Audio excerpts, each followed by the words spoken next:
Hello, this is Joy in the Villages, bringing you the weekly market updates for last week per real estate and some other items as well.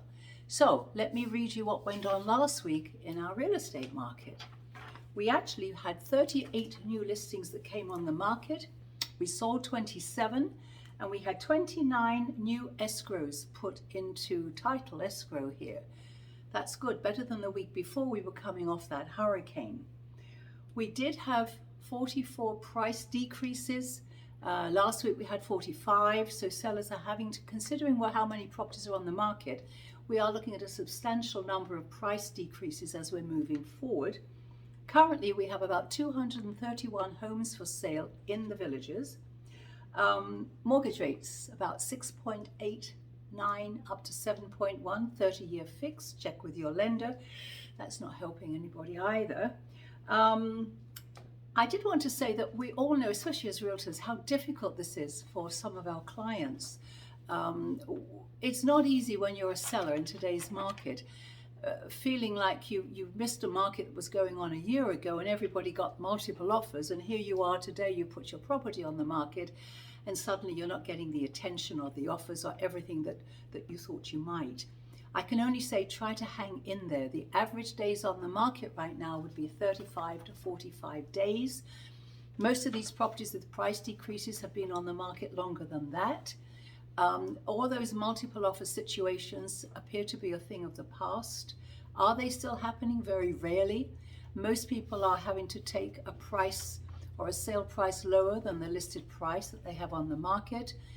It's not an easy time. As I said, just hang in there, we'll get through this, but this is a nervous time for both buyers and sellers. Buyers are wondering about the mortgage rates, they're wondering about what's going on. Every time the mortgage rate goes up, it lessens their buying ability. So there are lots of different factors going on here. So again, sellers, try to be patient and hang in there. Don't think it's all going to be over in 2 weeks, because in this market you could be looking at 2 to 3 months. Okay, that's the reality. Now, last evening I attended the Property Owners Association meeting. They were discussing, it's very important, I think, to attend these meetings in the villages, because it's good to know what's going on behind the scenes. And these ladies and gentlemen put a lot of time and effort in providing these meetings for us, and they provide a lot of effort into the material that's presented. And it does give you a good insight as to what's going on in the background. You know, we all go off and party and play, but we don't think about what does it take to get the maintenance completed, or the fire trucks out there, or what does it take to review these budgets, and who makes these decisions. So anyway, last night there was a big discussion on the village's independent fire control and rescue district. That would be an independent district that would be coming in. And it's a source of not contention, but there are as many people that want to vote for this as there are people that appear to be against it. I have attached the link to this onto my newsletter, which is always attached to this video. But it's worth reading, because November the 8th, everyone is voting.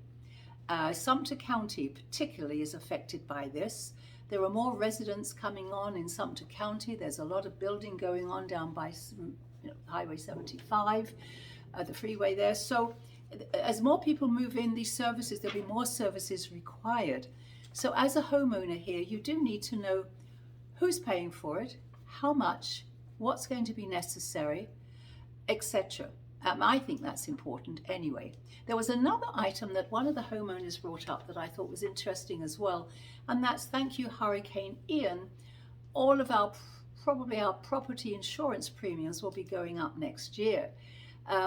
Well, we know that those poor people suffered an awful lot, but at this point, all of Florida is going to be impacted with the cost of this. It won't be just in the south.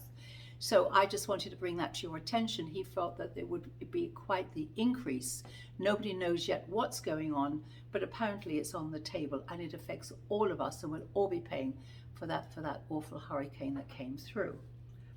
One other article I have put on here is what should you do during this period with inflation? Should you actually buy? Read the article. It does have some interesting points. You know, renters are in a position now where, you know, you could have your rent increased The landlord could decide to sell. This is not an easy time for people. Would you be better off actually buying something and at least knowing that you've got a roof over your head and it's yours? So those are the sort of questions that people are really asking, and I think it's important. Well, read the article and make your own mind up. Entertainment stays the same. We have Brownwood, Spanish Springs, Sumter Landing, all coming out with their Halloween decorations, and that should be a fun evening. I've left the entertainment on my newsletter the same as it was last week, talking about the Philharmonic coming in and also the Halloween preparations. A good time for all. Other than that, this is Joy Farrington with Berkshire Hathaway Home Services Florida Realty. Call me if you have any questions on real estate in the villages or surrounding areas. I'd be happy to assist you. My number is 760-702-4657.